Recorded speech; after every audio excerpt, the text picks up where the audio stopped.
Good morning, early arrivers.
Hello, Denise.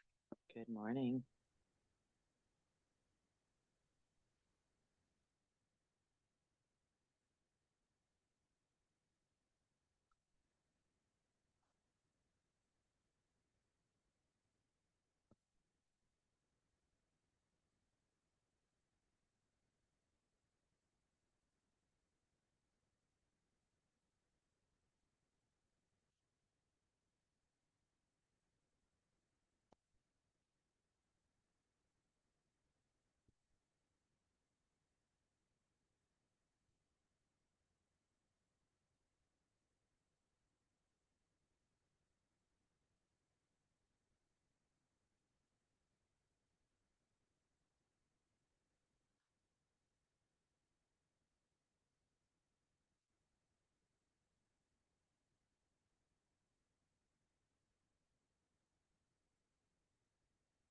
It's a quiet group today.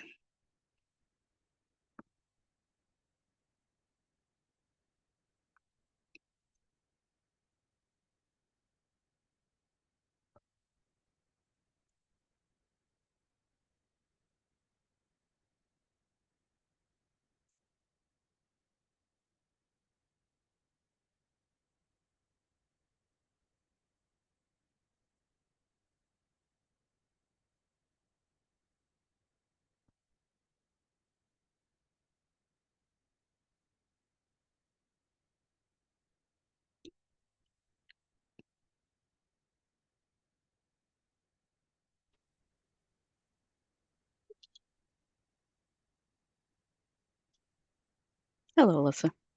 Hello, Paula. Hi, Denise. Good morning.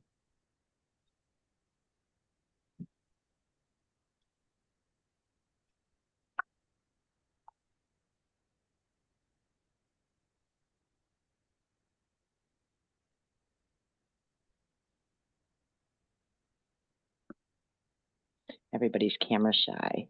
Yeah.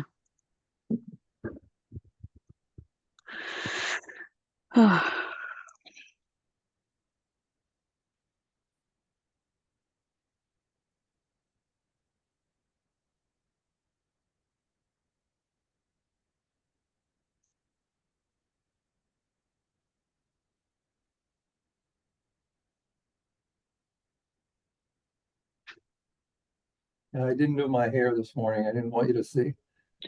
Oh, Mark. You just put a headband on it, that's all. Oh, that's okay.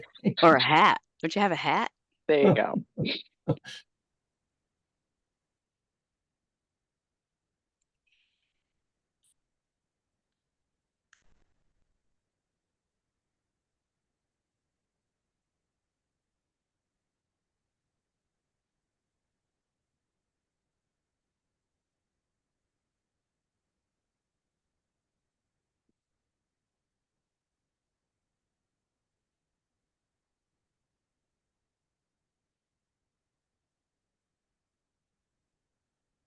It's Joanne. Joanne, don't you want to come back to the Maine DOE right now? Like today? What would you like me to do? You know, subsidy calculation. I've forgotten everything I ever knew. Could probably call Susan. Oh, yep.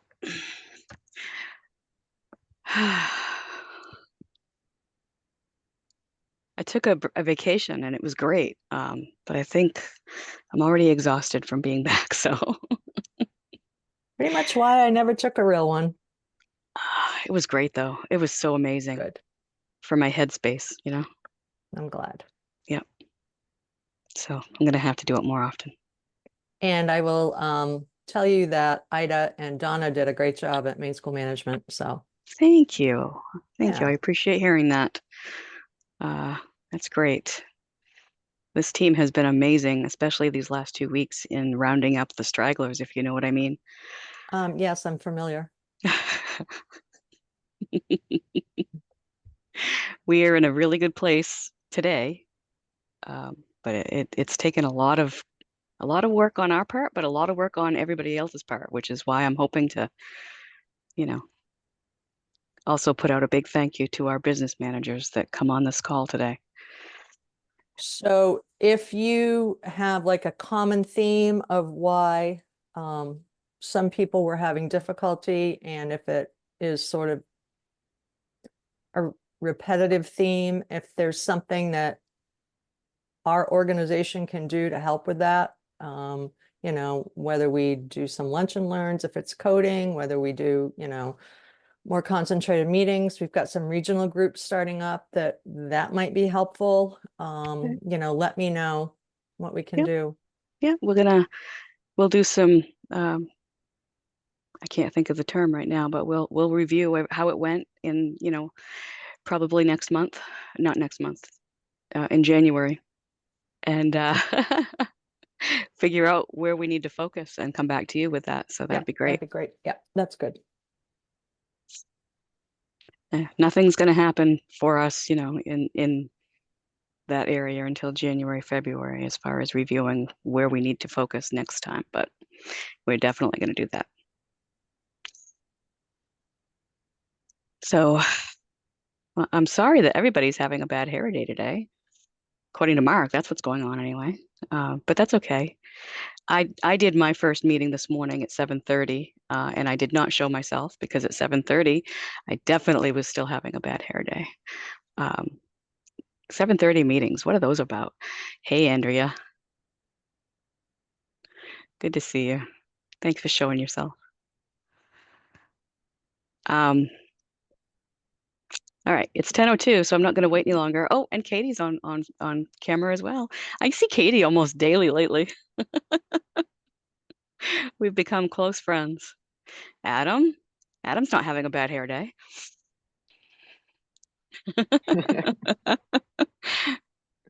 Mark mentioned he was having a bad hair day. It's the only reason I brought it up. All right, so I'm hoping to give people good news today. I'm going to start with the first accolade, and I want to thank all of you. We are in a really good place with, oh, Mark, yay. We're in a really good place with our financials.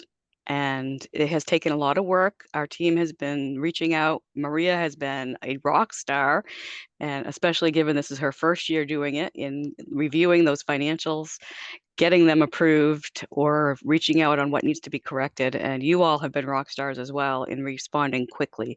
So we are in a really good place today to start calculating in the next couple days, I hope. We're just still reviewing student data and staff data, and I have a few that I need to reach out to on some questions, but it's been a good collection year, so we're feeling really good. Just appreciate all your help with that. As you know, that if the data we collect isn't good, we can't produce a good allocation of funding for anyone, and it affects all the SAUs for the whole state. So I just wanted to start with thanking you all for your support, and my team for their support in supporting you as well, because this has been, it's going to be another quick turnaround year for the funding, and so we're trying to do it as quickly as we can. And I know you appreciate that as well, so that you can go on with your budgets. I do also want to bring up some other good news. I know that there has been a lot of discussion about the upcoming minimum hourly ed tech and our other hourly personnel, whoever they are. I made a definition today. You want to hear my definition? And you can tell me if it makes sense, because I'm writing a procedure, a policy. So here's my definition. I'm going to run this by you for your support, for your help. Of other school support staff. Here it is. You ready? All other support staff paid hourly by the SAU. How's that for a definition? Seriously, what else? I mean, is there something else I should be looking at? I mean, the statute didn't give us anything else. So that's what I'm going by. If you pay them hourly, they're considered hourly. And so hopefully this year, speaking of staff data collection, you put in your hourly staff accordingly, because it's going to be very important. Originally, when this law came out, our original plan was to use the staff collection in FY 25-26 next year to compare to the minimum. However, I've had lots of conversations with many groups and other people, and we came to realize that that doesn't make a lot of sense. We have changed our thinking. We will now be using the current collection that we have just finished collecting for staff, hourly staff, in the FY 25 year to compare to next year's salary, or minimum, I should say, and provide the one-time adjustment to SAUs using this year's as the base, compared to in January, whatever the minimum salary is, times the percentage increase in the statute, to see what adjustment, if any, will be allocated to all of the SAUs for the requirement in section G5 or 5G for the one-time adjustment of the, what is it? I'm going to read the actual language. Additional funding necessary to achieve the minimum salary for all eligible staff is going to be the difference between the salary reported to the Maine DOE in the NEO staff module in the current FY 25 school year, or the current minimum salary in the FY 25 school year, whichever is higher, and the updated statutory minimum salary as determined on January 1, 2025, and increased by the applicable percentage for the FY 2025-26 school year. So in short, in summary, go ahead and do your negotiations, and please give your people raises accordingly. We are using this year's salary as the base. I am working on the official procedure that will come out hopefully in the next couple of weeks once it gets looked at by all of the powers that be. But that is the decision that we have all agreed to go with. And so that's what I wanted to start out with. Any questions?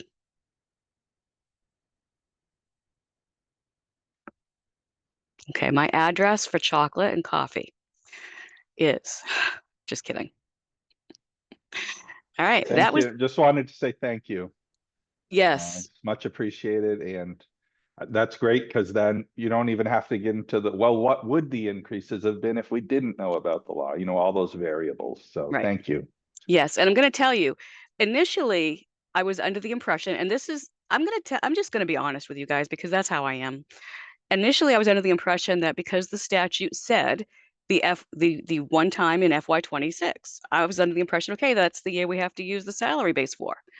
And so that was just what I assumed. However, as you know, I'm not an attorney. I play one on TV sometimes, um, but I'm not. And so I had other people come to me, other groups, yourself included, and say, hey, let's think about this in these terms. And I don't think the statute requires you to use that year. And after talking to some people, I said, you know what? I think you're right. And I think it does make sense. So I'm here to tell you that I don't have to die on hills. I'm more than willing to look into other options. Of course, then I do have to go to our AG and say, hey, you really are an attorney. So what is your opinion of this? And then they tell me, and in this case, they agreed we were not tied to that year. And so I agree that using this year as the base is the best option for everyone moving forward. So that is the plan. So I will be using what we've already collected, the date of that we freeze it, which hopefully will be this week. The date that we freeze all of the staff data for the EPS calculation is the date of the data that we will use for that as well. And that way we have a frozen data set because as you know, staff data changes daily. And so we want to make sure we have a frozen data set to use. So that's the intention, that's the plan. And then next year, after July 1, we should be able to start calculating what those adjustments would be. That's the plan for that. That was all I had that I wanted to share with you all today, other than thanking you for all of your support in getting the financials and other data that we need for calculating subsidy. The only other one I'm going to remind you all about is the one that we all hate, and I mean, shouldn't say that. Shouldn't hate anything. However, the EFM 39 is a thorn in all of our sides. As you know, this is the adult ed counts, and we are in the middle of collecting that. We need that ASAP. So if you could just reach out to whoever does your adult ed counts in the EFM 39, A and B. A would have already been done, but we're also reaching out on some problems with that. The B, which is the second half of this year, which are adult ed students that have dropped out of school but are taking adult ed courses, and they are residents of your SAU. There's an allocation of funding on Section 2 of the ED 279.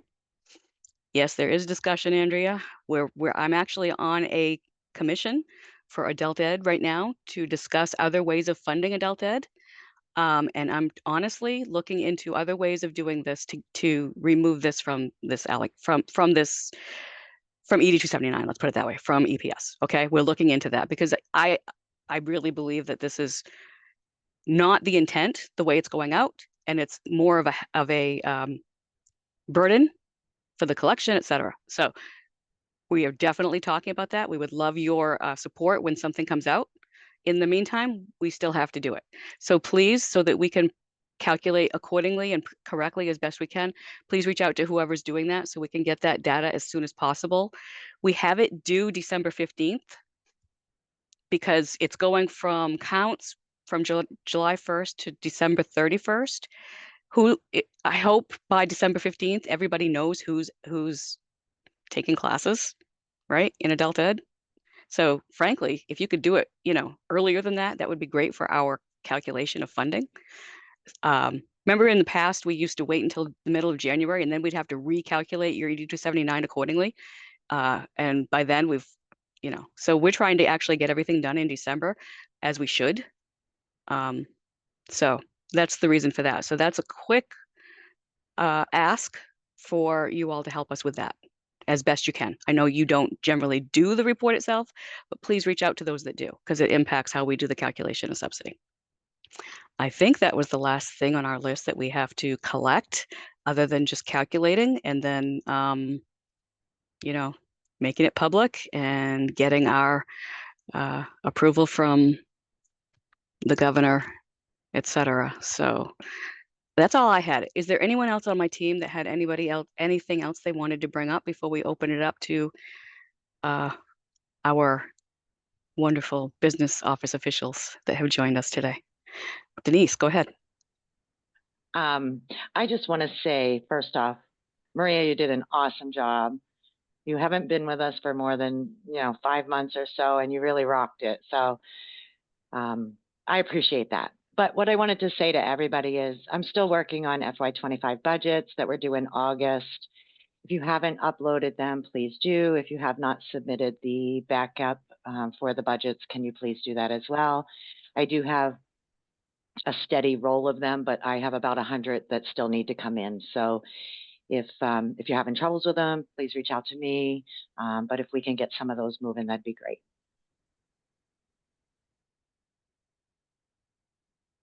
Oh, and I did want to record, Denise.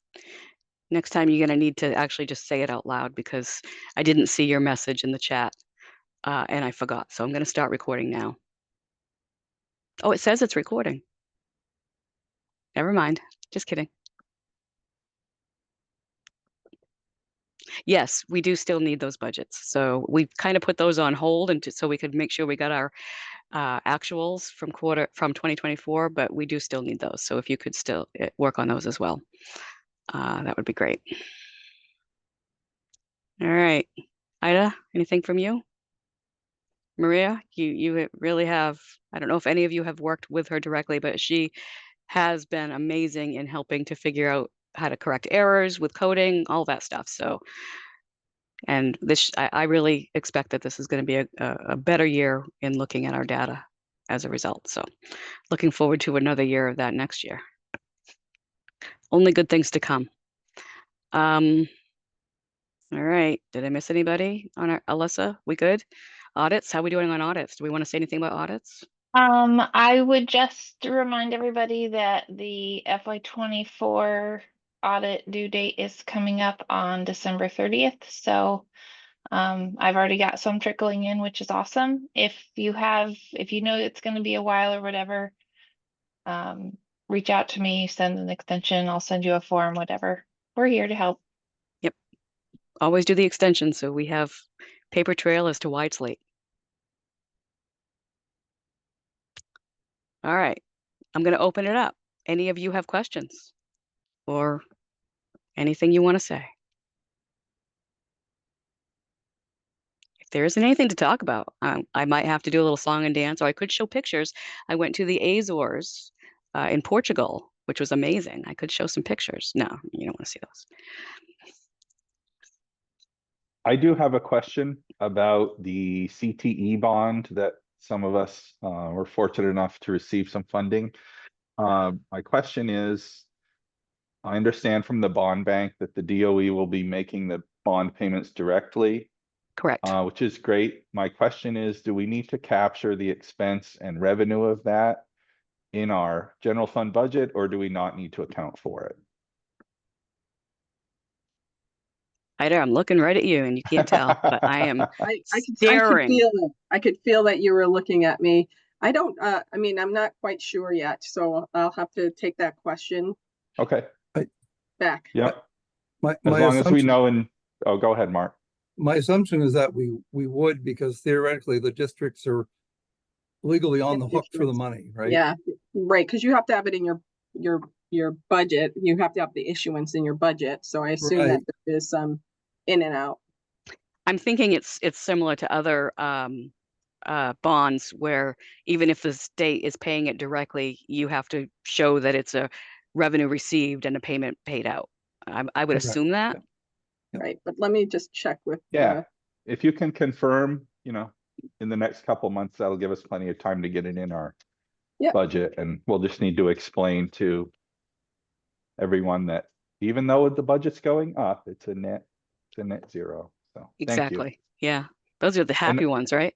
Ida, maybe you know the answer to this too. I know our director initially had thought that he had to expend all of the proceeds by June 30th, 2025, which seemed crazy. But Tony Reed told me she does not think that's the case, that it would be the normal spend down period for a bond. Do you know the answer to that? No, I don't actually know the bond, because that's being held by, that's actually being done by, the keeper of that is actually Dwight Littlefield. But I'll confirm with him about when that money has to be spent down. Okay, that would be great, because obviously if it's June 30th, then we've got a huge, crunch to spend that money that we don't even have yet. So yeah, if you can get any info, that would be great. Okay.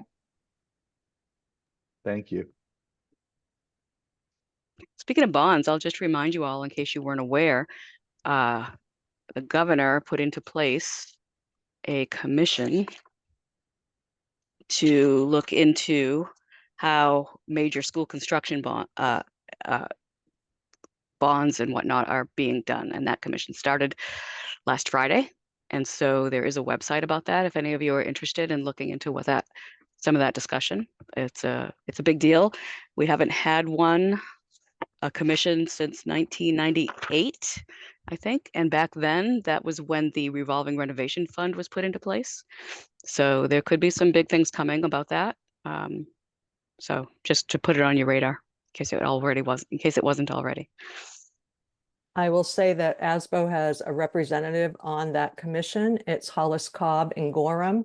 So if you have something you'd like Hollis to bring up, let me know and I'll put you in contact. And I will ask her to give us some updates when she can, and I'll get them out on our listserv.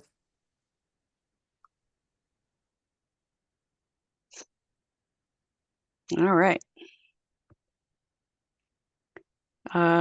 Anything else? Hey, Paula, Yes. is there any chance that we can get certification to streamline the staff report?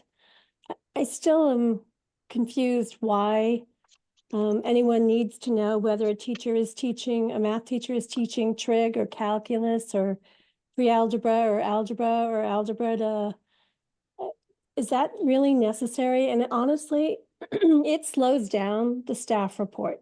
Yeah. Math is math. Let me talk to the data team as to why they have to collect that level.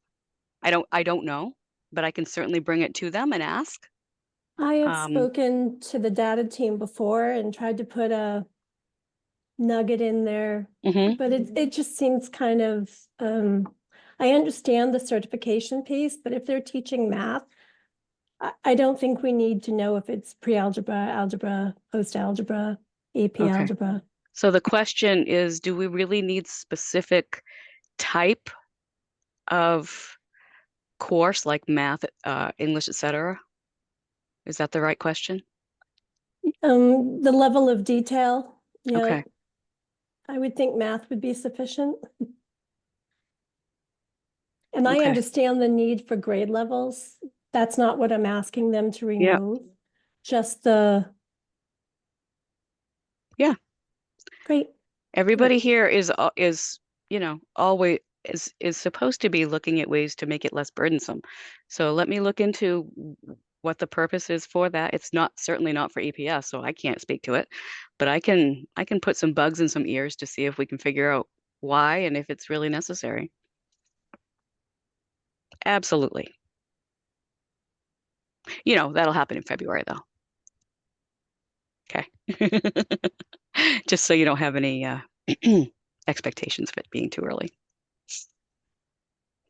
Anything else y'all want me to do? I mean, I apparently have lots of power. Well, with that being said, Uh-oh. I'd like to bring something up that that falls under the dead horse category. Dead horse. Are we kicking it? Beating the dead horse. At our last MASMO meeting, and I can't remember which DOE person it was, but about the grants for me billing. How we when we submit an invoice and it's taking a long time to go through the process, and the fact that we can't introduce another invoice. I mean, we were told that that's the way it is. And I don't know, is it the programmers saying that it's not possible, or is it they just don't want to do it? I mean, It is very it's troublesome.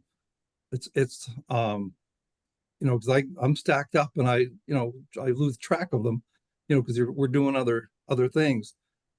If we could at least enter the invoices, I don't care about getting paid, but if Yeah. we could at least enter more than one invoice, it's going to be a different month. That would really be so helpful. And another thing, and I'm not disagreeing with this, but now that we have to invoice monthly, I mean, I always liked invoicing monthly when I could, but I've had occasions where, again, because they weren't being processed quick enough, that I would combine 2 months, because I had to wait so long, and then could get paid. But now I tried that and it was rejected, so it didn't work. So that's even complicating things a little more. So I don't know if I don't know anything about computer programming. I can barely run my laptop, but it seems to me that would be, a possible fix. Mm. To at least allow us to enter the invoice, let it sit somewhere until someone looks at it, but at least allow us to enter it. Mhm. That was Tyra that spoke to that. Tyra Corson was the person who spoke to that. Tyra, okay. And the explanation was that it is the software company that refuses to do it. It's not in the control of the DOE. Right. So my next question is this the tail wagging the dog? I mean, let's not pay them for a couple months and maybe they'll do something. Well, but I would think the customer, what happened to the customer is always right.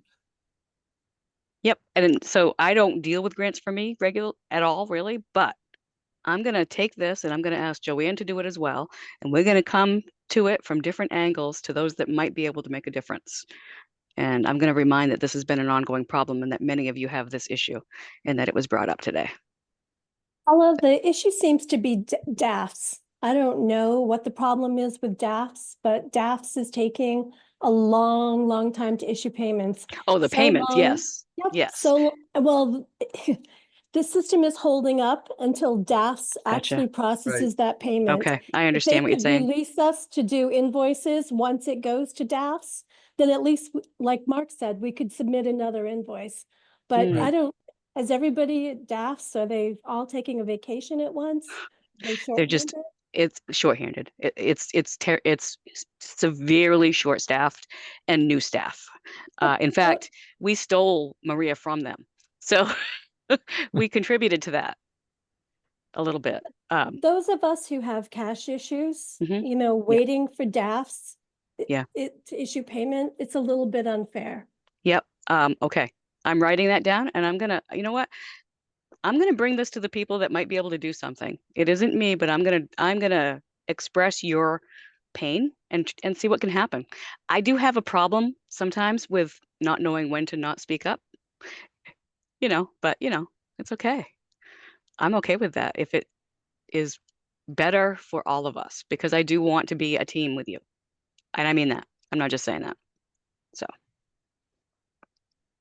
So I see what you were just saying, Andrea, that if they could at least allow more to be entered once it goes to DAFs, maybe that because DAFs is where there's a roadblock. Paula, this might be a DAF's question as well. Our MLTI reimbursement for our Apple leases, we've been getting emails since August saying that we're going to get reimbursed. It's to the tune of like $98,000. And I had to send another email yesterday because Apple has put us on hold for any future devices because they have yet to reissue that check. Yeah.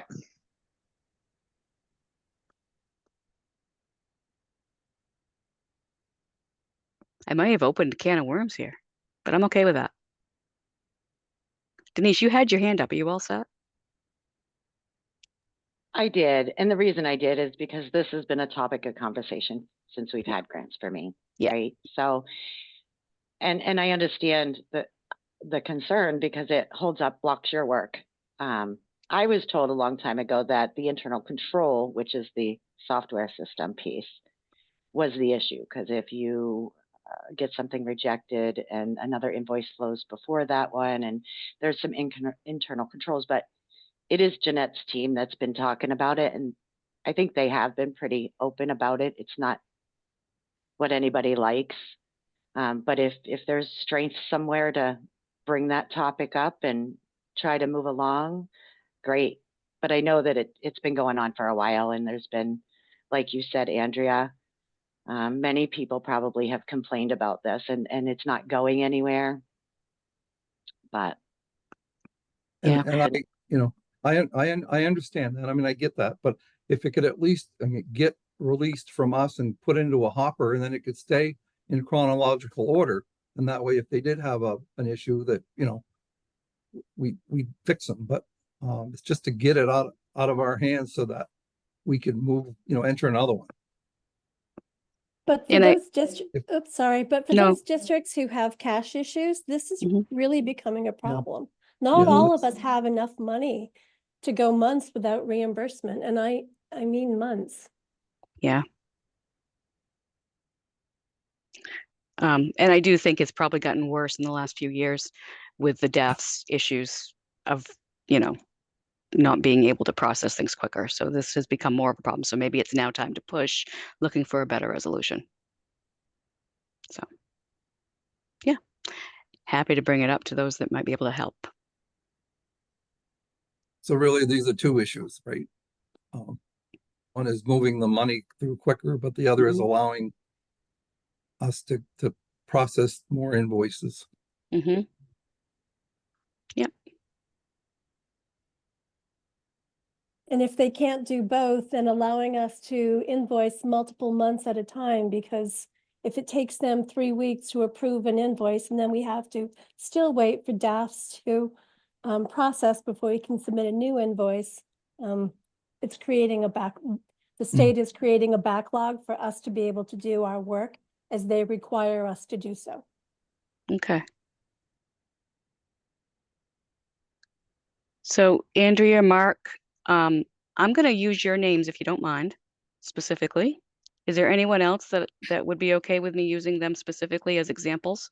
Laura, Jennifer? Okay. I just want a few, because sometimes if we put real names and faces to problems, people pay attention quicker.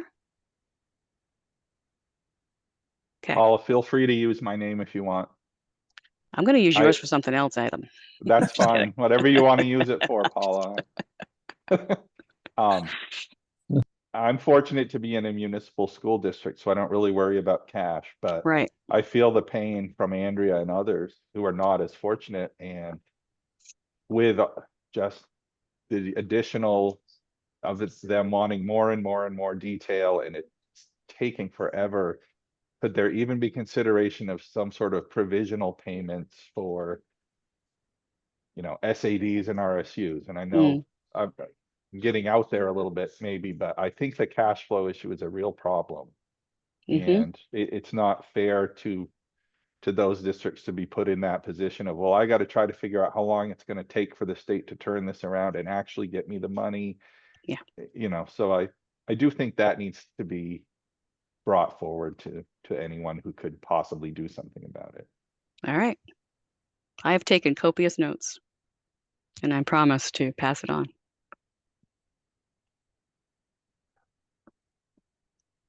Y'all ready for Thanksgiving? Can we change topics?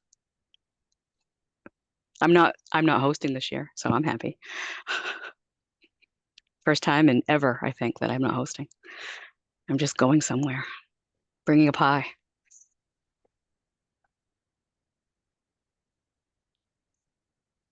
All right. Anybody else? Anything else? I'm open for topics. All right, I'll jump in. Here you Two go. things. Can you please put in the chat the address for the Construction Commission website so I can shoot that out to folks, number Yes, one? ma'am. Absolutely. That's an easy one. Thank you. Okay, number two, any legislative update? I know there's still some recounts going on, but they haven't seated new committees yet. So we don't know who's on ad or who's on approps. Right. Okay. We don't, because they're still doing recounts. I know. Okay. What's today? Wednesday? No, Tuesday. Boy, I wish it were Wednesday. Yeah, there's still a few recounts going on this week. So although the House has apparently chosen a speaker, even though there are still. Saw that. Yeah, so I don't have any other updates on that. But yes, I will give you. I'm excited about the possibility of this Commission on School Construction. I really think some good things may be able to come out of it. There were some really Well- good discussions at the meeting on Friday. I was there to present how it impacts Oh, good. EPS. So Well, and I need a refresher on the superintendent appointees, because in our lunch and learn yesterday, our presenter mentioned that he had some ideas as well, and I'm hoping that he can communicate those to someone. I believe Mark's current superintendent is on the commission, so I don't know if your yes, former superintendent, Mark, and your current one talk, but maybe, there's a way for Superintendent Doak to get some input in there. That's yeah, it. we have Jane McCall from RSU 39 and Rhonda Sperry from RSU 64, and Chris Howell from RSU 14 are three superintendents on the committee. So.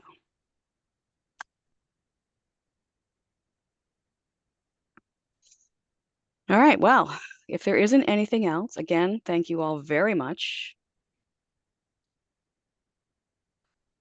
Yes, Trish, I will let everyone here know, maybe in our next monthly meeting, if there's been any movement, because I will do something before that.